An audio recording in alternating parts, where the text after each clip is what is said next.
Dertler davası. 2. bölüm. Günah, məsiyet ve onunla alakadar meseleler. 2. bab. Günah, məsiyetinin asaretleri. Günah, məsiyetinin kişilerde peyda kılıdığan nurgun asaretleri var bulup, tövende ulardan bir kançını körüstüp ötümüz. 1. İlim mərifətin məhrum buluş. Şübhesiz ki, ilim Allah'ın nurudur. Allah onu kalplerge taşlaydı. Günah, məsiyet nurunu öçürüdü. İmam Şafii mundaq deydi. Dert dökkendim vekilge az iqtidar načar deb. Yol körsetdi umağa günahlarını taşlan deb. Dedi bilgin talip ilim bilen nur bir gep. İlahi nur hiç kaçan asilarga bermez nep. 2. Rızıktan məhrum buluş. Musnetde mundaq bayan kılınıdı. Şübhesiz ki bir bende özü kılgan günahlar tüpeylidin rızıktan məhrum buludu. Şundaqla bir adam Allah'a qanchaki taqvalik qilgan siri, onun rizqi keng buludu. Taqvalikdan qancha yiroqlashgan siri namratchilikqa qoladi. Günah masiyatlardan qo'l uzgandanmi bekrak keng rizqqa sabab bo'ladigan narsa yo'q. 3. Allah bilan o'zi orasida yetimsirash tuyg'usi his qilib qilish. Asi odamlarning ichida doim bir xil yetimsirash tuyg'usi bo'ladi. Bu tuyg'u u odam bilan Allohning orasiga to'salg'i bo'lib oladi-da, u odam lazzat, rahat deganlarni his qila olmaydi. Navoda dunyoning butun lazzatlari u odamga tal bo'lgan taqdirdami, bu yetimsirash tuyg'usini basa olmaydi. Bu qalbida hayotlik bor odamlarla his qila oladigan bir tuyg'u. O'lik odamlar jarohatdan og'riq his qilmaydi emasmi? Allohdan savob umid qilinmay, faqat mushu tuyg'udan saqlanish uchunla gunoh masiyatlarni tark etishga to'g'ri kelgan taqdirdami, albatta aqlli odamlar gunoh masiyatlarni tark etgan bo'ladi. Bir odam doim ko'nglining yerim turadiganligi, ko'nglida bir xil yetimsirash tuyg'usining borligi to'g'risida bir arifga dard to'kibdi. Arif mundaq javob beribdi. Gunohlar yetirib qash ilkiga olsa, tark et gunohni azoda yasha. İnsanın qalbida gunoh masiyatdan paydo bo'lgan yatsirash tuyg'usidan bekrak hasratlik bir tuyg'u bo'lmasi kerak. Allah eng yaxshi yordamchidir. 4. Boshqalar bilan o'zining orasida yetimsirash tuyg'usi his qilish. Gunohkor odam bilan kishilar orasida yetimsirash tuyg'usi paydo bo'lib qoladi. Bo'libmi gunohkor odam o'zi bilan yaxshi odamlar orasida bir hang shakllanib qolgandek tuyg'u kelib qoladi. U odamda yetimsirash tuyg'usi qancha kuchaygan sari kishilardan va ommaviy so'rovlardan o'zini chetga olg'ili turadi. Ular bilan o'rtoqlashadigan foyda manfaatlar ozishga boshlaydi. Alloh taolodan qancha yiroqlashgan sari shaytoniy yo'llarga yaqinlashqili turadi. Bu tuyg'u voyaga yetganda uni butunlay kontrol qilib oladi-da, ayoli va bolalari yaqin yo'riqlari orasidami, o'zidami bu tuyg'ularni his qilg'ili turadi. Ondan u odam o'zidanmi yergindigan bo'lib qoladi. Bir qism salaf ulamolari mundaq deydi. Men Allohga osiylik qilib qo'ysamla, shuning ta'siri ulug'imning va ayolimning xulqida ko'rilishga boshlaydi. 5. Ishi o'ng kelmaslik. Gunoh masiyat bilan shug'ullanuvchilarning ishlari o'ng kelmaydi. U bir ishga tutish qilgan hamon oldida nurg'un to'salg'ular paydo bo'ladi yoki qiyinchiliklar yuz bergili turadi. Taqvodorlik qilgan odamlarning ishlari o'ngaylashgandek, fosiqlik qilgan odamlarning ishlari qiyinlashib ketadi. Qiyinchiliklar va to'salg'ularning nereden kelganligini bilmagan odam qandaqsiga yaxshilik shiklarini topa olsin? 6. Qalbi qaridab ketish. Gunoh masiyat bilan shug'ullanuvchilar qalbining xuddi kichidek qaridab ketganligini bayqaydi. Uning qalbidagi ma'naviy qorong'ulik va ayni moddiy qorong'ulikqa o'xshab qoladi. Shubhisizki itoat nur, gunoh masiyat zulmatdir. Zulmat kuchaygan sari gangirash ig'irlashadi. Hattoki u odam o'zini tuymagan holda bidat va azg'unliklarga, halokatlarga tushib qoladi. Xuddi qorong'u kechada yolg'iz sirtqa chiqqan amodak qaymoqib qoladi. Gunohkor odamning qalbidagi qorliq kuchaygan sari ko'zga ko'ringili turadi. Ondan yana kuchib chiroyiga chiqadi va boshqa odamlarning ko'ziga qora, ya'ni qo'rqinchli ko'ringili turadi. Abdullah ibn Abbas mundaq deydi. Shubhisizki yaxshilik yuzlarga yorug'liq, qalblarga nur bag'ishlaydi. Rizqni keng qiladi, badanga kuch ato qiladi. Boshqalarning qalbida muhabbat paydo qiladi. Yomonlik chiroyni satlashtirib etadi. Qalbni qoraytib etadi. badanni ojizlashtirib o'tadi, rizqni kemaytirib o'tadi, boshqalarning qalbida yomonlik qilg'uvchilarga nafrat paydo qiladi. 7. Ma'naviy va jismoniy jihatdagi ojizlik. Gunoh, ma'siyat qalb va jismoniyatni tangli ojizlashtirib o'tadi. Qalbni ojizlashtirib bo'ldi qilmasdan, balki butun hayotidanmi ayirib o'tadi. Mo'minning kuchi qalbida bo'ladi. Uning qalbi kuchaygan sari jismoniyati kuchaygili turadi. Gunohkor odamlar garchi qaramoqqa badani kuchlikdek ko'ringani bilan vaqt kelganda eng ojiz bir narsaga aylanib qoladi. Ularning kuchli qovul badanlari eng zarur paytlarda qarg'a kelmay qoladi. Paris va Rumlarning jismoniy kuchi haqida o'ylanib boqaylik. Ular kuchga shuncha ehtiyojli bo'lgan shu minutlarda ularning kuchi asqatdimi? Mo'minlar jismoniy va ruhiy kuchi orqali ularni bo'ysundirmadimi? 8. Taat ibodatdan mahrum qo'ydi.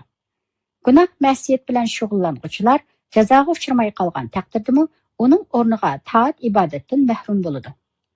Boshqa taat ibodat yo'llari o'zib tashlandi. Gunoh tufayli dunyo va dunyodagi butun narsalardan ortiqroq bo'lgan nurg'un yaxshiliklardan mahrum qoladi. Ularning bu ahvoli buzilib qolgan tomoqni yeb olgan odam boshqa yaxshi tomoqlarni yeyolmagandek bir ish. Alloh eng yaxshi yordamchidir. 9. Ömürni qisqartib o'tadi. Shubhisizki, gunoh, ma'siyatlar ömürni qisqartib, barakatni ketkizib o'tadi. Aniqki, yaxshilik ömürni uzatgandek, gunoh, ma'siyatlar ömürni qisqartadi. Gunoh, ma'siyatlarning ömürni va rizqni qisqartadiganligi to'g'risida ahli ilmlarning tuvandagidek o'xshamagan qarashlari bor. Bir qism ahli ilmlar mundoq deydi: gunoh, ma'siyat gunoh qilg'uvchilarning ömürni qisqartib o'tadi. Bu ularning ömrüning barkatini ketkizib o'tadi deganlik bo'ladi. Bu to'g'ri qarash. Ammo bu gunoh, ma'siyatning qisman ta'sirlaridir. Yana bir qism ahli ilmlar mundoq deydi: gunoh, ma'siyat gunoh qilg'uvchilarning ömrini qisqartib o'tadi deganlik, gunoh, ma'siyat xuddi rizqni kemaytgandek ömrni haqiqatan qisqartib o'tadi degan bo'ladi. Alloh taolo rizqning barakatini oshiradigan va kemaytiradigan nurg'un sabablarni barliqqa keltirdi. Ömürni uzartadigan va qisqartadigan sabablari bo'ladi. Ömür sabab orqali uzargandek, sabab orqali qisqaraydi. Rizq, ajal, baxt, saodat, baxtsizlik, sog'lomlik, kasallik, boylik, namratlik qatorliqlar garchi Alloh taoloning o'rlashtirishi bo'yicha bo'lgan taqdirdami, Alloh ularning vujudga chiqishiga o'zi xohlagan nurg'un sabablarni vosita qildi. Yana bir qism ahli ilmlar mundoq deydi: gunoh, ma'siyatning ömrni tugashtirishi muhaqqaq. Chunki haqiqiy hayotlik qalbning hayotligi. Shunlashqa Alloh taolo kofirlarni o'lik deb sifatlagan.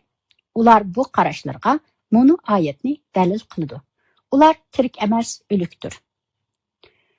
Hayotlik mohiyatda qalbning hayotligidir. İnsanning umri uning hayotining muddatidir. Undaq bo'lgan ekan, insonning Alloh yo'lida o'tkazgandan boshqa hayoti bo'lmaydi. Bu hayot insonning haqiqiy umridir. Yaxshilik, taqvodorlik, amal ibodat bilan o'tkazgan vaqt insonning haqiqiy umridir. Insonning uningdan boshqa umri bo'lmaydi. Xulosa kalom. Banda Allohdan yuz o'rib, gunoh, ma'siyatlarga cho'mib ketsa, u haqiqiy hayotini nobud qilib etgan bo'ladi. Ular nobud qilib etgan bu hayotiga hamon bir kuni ichinib mundoq deydi: Kashki men dunyodagi hayot vaqtimda yaxshi ishlarni qilgan bo'lsam-chu. Ömrini gunoh, ma'siyat bilan o'tkazgan odamlar dunyo va oxiratlik manfaatlari haqida o'ylanib beqishi lozim. Agar o'ylanib boqmayli ketaveradigan bo'lsa, u butun umrini zoya qilib etgan, hayotini bekor o'tkazgan bo'ladi. Navoda o'ylanib gunoh, ma'siyatlardan qo'l uzib to'g'ri yo'lda mangaman degan taqdirdami, burun xato yo'llarda uzoq yurib ketgan bo'lg'achqa nurg'un qiyinchiliklarga, to'salg'ularga duch keladi. Bir odamning vaqtini kelsi kelmas yo'llarda o'tkazishi haqiqatan umrini zoya qilib etganlikdir. Masalaning negizi shuki, umr demak hayot demakdir. Parvardigoriga yuzlanmagan, Parvardigorning sevgisi bilan bahrlanmagan, uni aslash bilan rohatlanmagan, uning roziligini izlab yashamagan odamlar hayot deb qaralmaydi. 3. Gunoh, ma'siyatlar bir-birini so'rab keladi.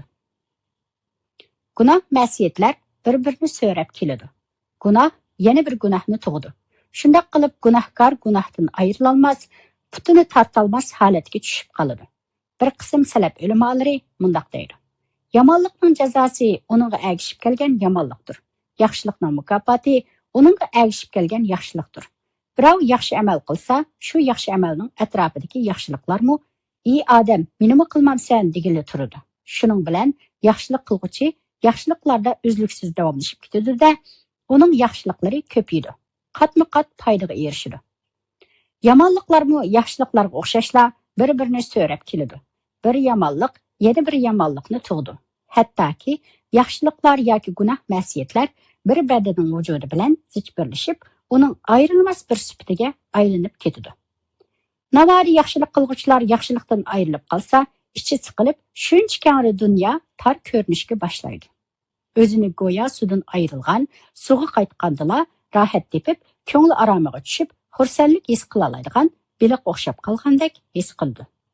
Gunoh qilguvchilar gunohdan ayrilib, amal ibodatga aralashib qolsa, yana asldagi fosiqlik holatiga qaytganga qadar ichi siqilib, yuragi og'rig'ili turadi. Qilayotgan ishlari, amal ibodatlari shuncha qiyin tuyulib ketadi.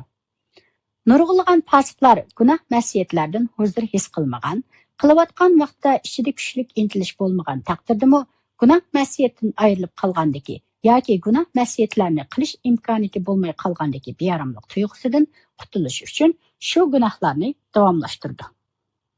Hasan ibn Hani bir she'rda mundaq deydi: Dastlabki qadahni ichdim huzur deb, keyin uningga shifo bo'lsin deb. Yana bir shoir mundaq deydi: Kesilim o'ziga o'zidir dora, go'yoki zabo'yga haraqdir dora.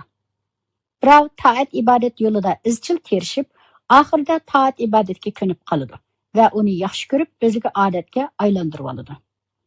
Hattoki Alloh taolo uningga rahmat qilib, taat ibodatga undaydigan va qiziqtiradigan, taat ibodatsiz huzur halovatlar va so'rin barovatlardan beyaramlik his qiladigan farishtalarni avatidi. Birov gunoh ma'siyatlarga ko'nib qoladi va uni yaxshi ko'rib, kundalik odatiga aylantirib oladi. Alloh taolo uni shaytonlarga tashlab qo'yadi. Shaytonlar uni gunoh ma'siyatlarga kuch kiritadi. Birinchi xil holatdagi taat ibodat qo'shinlari bo'lib, ular heliqi odamning eng kuchli yordamchilariga aylandi. Birinchi xil holatdagi taat ibodat qo'shinlari bo'lib, ular heliqi odamning eng kuchli yordamchilariga aylandi. Ikkinchisi bo'lsa, gunoh ma'siyat gumashtilari. Ular osiylarga madad beradi. Ularning guppangchiligini qiladi. 4. Gunoh ma'siyatlar yaxshilik irodalarini ojizlashtirdi. Gunoh ma'siyatlar irodani ojizlashtirdi. Bu gunoh ma'siyatlarning eng qo'rqinchli ta'siridir. Gunoh ma'siyatlar qalblarni bo'shashtirib, gunohga bo'lgan irodalarni kuchaytirib, asta-asta tavba irodasini ojizlashtirdi. Hattoki gunohkorning qalbidan tavbaga bo'lgan intilishmi butunlay yo'qaydi. Navodi uning qalbi nimjon holatga kelsa, Allohga tavba qiladi. Ig'zida kazzablarcha tavba, istig'forlarni ko'p aytadi-yu, lekin qalbi gunoh ma'siyatlarga chin bog'langan bo'lg'achqa, uningdan putini tortolmaydi. Imkoniyat topgan hamon qayta gunoh qilish ko'yida bo'ladi. Mana bu eng xatarlik, eng tez tugashtiradigan kasaldir. Gunoh ma'siyatlarni izchillashtirish odatlanib qilishga sabab bo'ladi. Gunohkorlar gunoh ma'siyatlarni izchil davomlashtirish orqali uningdan yirginmaydigan, nafratlanmaydigan bo'lib qoladi-da, oxirida uningga odatlanib qoladi. Boshqalarning ko'rib qilishidan, keynida so'z-cho'chak bo'lib qolishdan ansirmaydigan holatga keladi. Yuqorqidek ahvollar gunoh ma'siyat, ya'ni psixi hujur tashabbuschilarining qarshida to'liq ichilganlik, ravrus lazzatlanganlik, ya'ni yashashni bilganlik deb qarildi. Hattoki ular o'zi o'tkazgan gunoh ma'siyatlar, sharmandachiliklar bilan faxrlanib, bilmagan odamlarga so'zlab bergili turadi. Bu xildagi odamlar Allohning afusiga erisholmaydi. Tavba qilish fursati berilmaydi. Payg'ambar alayhissalom mundaq deydi: Ummatimdan gunoh ma'siyatni davron solg'ishlardan boshqalar tavba qilsa Allohning afusiga erisha oladi. Ba'zilarning gunohini Alloh yugab qolsa, ular men mundaq qildim, mundaq ishlarni qildim deb davron qilish orqali o'zining chavsini o'zi chiqib, Alloh yoshirganini oshkorlab, o'zini rasvo qiladi. Gunoh ma'siyatlar ilgirki osiylarning qoldirgan mirosidir. Har qanday gunoh ma'siyat ilgirki Alloh halok qilgan ma'lum bir qavmning mirosidir. Betchivazlık Lut aleyhisselamның qavmidan qalgan.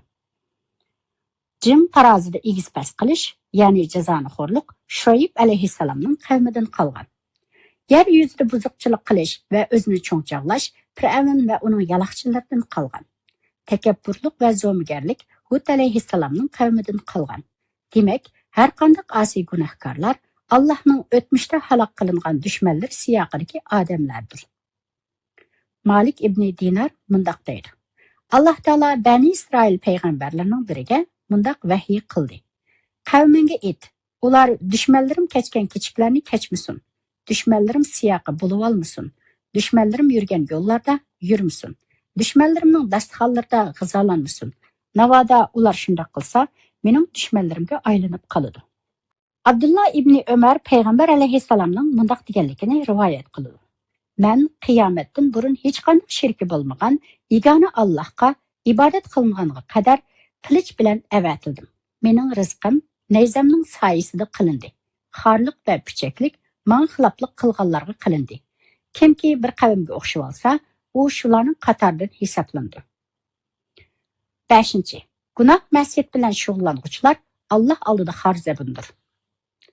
Gunoh ma'siyatlar bilan shug'ullanuvchilar gunohlari tufaylidan Alloh oldida qadrsiz, e'tiborsiz holga tushib qoladi. Hasan Basri mundaq deydi. Asiylar Allohga parvo qilmasdan gunoh ma'siyatlarni qildi. Navoda ular Allohni cho'ng bilgan bo'lsa, gunoh ma'siyatdan saqlangan bo'ladi. Allohning oldida be'tibor, qadrsiz bo'lgan odamni kimmi hurmatlasin? Alloh taolo mundaq deydi.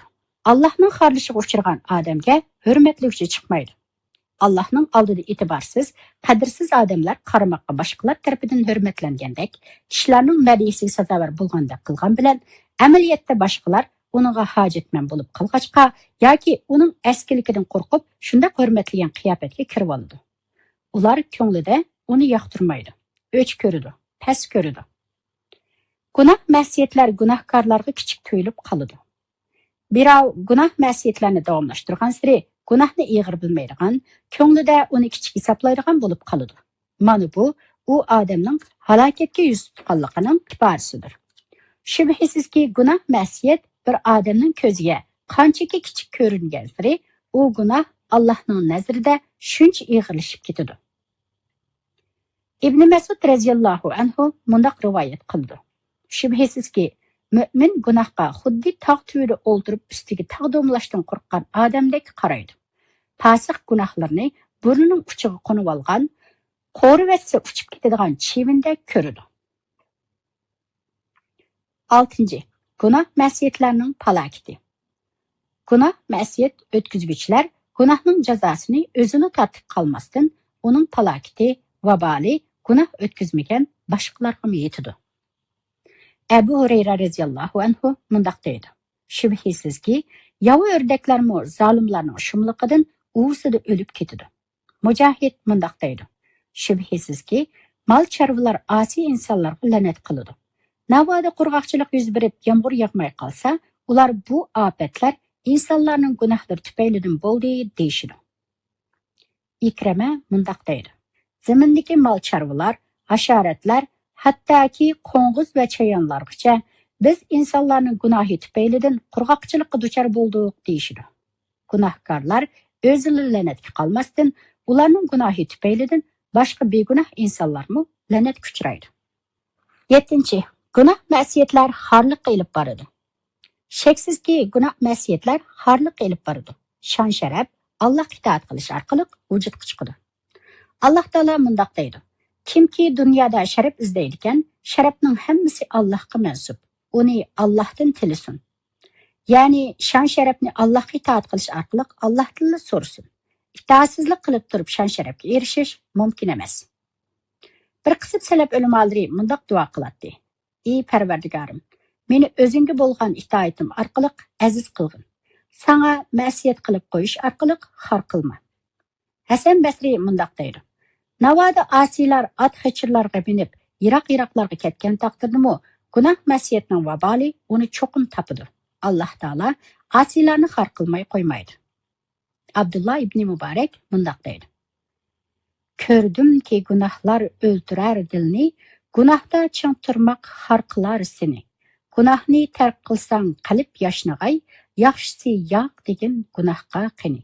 Podshoh, rohib va nachar mulladan kimlar bek ko'p buzg'ay aqida dinni. 8. Gunoh ma'siyatlar aqlga ta'sir ko'rsatadi. Shubhisizki, gunoh ma'siyatlar aqlni buzib qo'ydi. Aqlda bir xil nur bo'lib, gunoh ma'siyatlar nurni o'chirib yetadi. Aqlning nuri o'chsa, aql ojizlashishga, kemishga boshlaydi. Bir qism salaf ulamolar mundaq deydi: aqli hushida joyida odam hech qachon Allohga osiylik qilmaydi. Bu noit aniq bir masala. Navoda uning aqli joyida bo'lsa edi, aqli uni gunoh ma'siyatdan to'sib qolgan bo'ladi. Aqli uningga Allohning ilkida, Allohning boshqurishida ekanligini, Allohning uni ko'rsib turganligini, u mayli qayerda bo'lmasin, Allohning farishlari uning bilan birlashganligini, Qur'on Karimning uni gunohlardan to'sayotganligini, iymonning nasihat qilayotganligini, o'limning ogohlantirayotganligini, do'zaxning uningga man xatarlik, kayninga yon deb xitob qilayotganligini eskartgan bo'ladi. Gunoh ma'siyat qilish orqali dunyo va oxiratning hisobsiz yaxshiliklari va rohat farog'atlarini qo'ldan berib qo'yayotgan odamning aqli hushi joyida bo'lsa, shundoq mislsiz yaxshiliklarni tashlab, gunoh ma'siyatlarni tanlarmaydi. Bu tanlash normal aqli bor, hush kallasi joyida odamga nisbatan odatdagi bir tanlashmaydi. 9. Gunoh ma'siyatlar ko'paygan sari gunohkorning tabiatiga aylanib ketadi. Gunoh ma'siyatlar ko'paygan sari gunohkorning tabiatiga aylanib ketadi-da, u gunohkor g'ofillarning qatoridan o'rin oladi.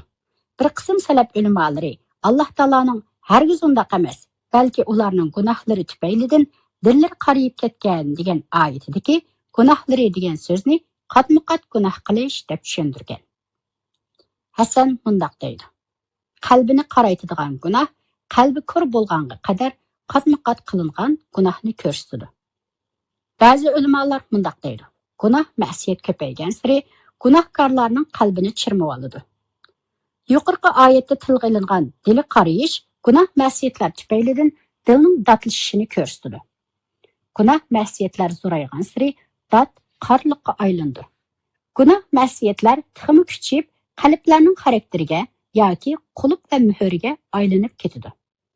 Qalblar parda va qop ichiga qamilib qoladi. Hidoyat va ongdan keyin qalb qardab ketgan odamlarning qalbi normal tabiatini yo'qotadi-da, dushmanlar butunlay o'z ilkiga ilib oladi va uni qayerga yetilsa, shu yerga so'kuldaydigan holatga keltirib qo'ydi.